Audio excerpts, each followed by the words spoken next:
ભારતીય નૌકાદળના વડા admiral Dinesh Kumar Tripathi PVSM AVSM NM Ektanagar સ્થિત સ્ટેચ્યુ ઓફ યુનિટીની મુલાકાતે પધાર્યા હતા।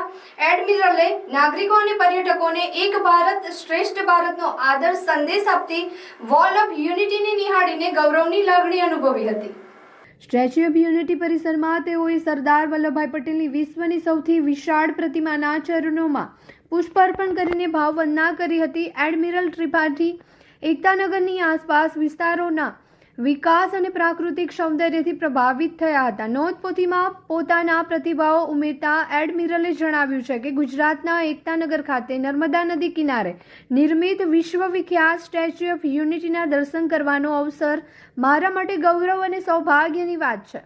વડાપ્રધાન નરેન્દ્ર મોદી દ્વારા આ મહાકાય પ્રતિમાની કલ્પના, નિર્માણ કાર્ય અને સરદાર વલ્લભભાઈ પટેલ સાથે જોડાયેલા તમામ માહિતી મેળવીને હું અત્યંત પ્રભાવિત થયો છું।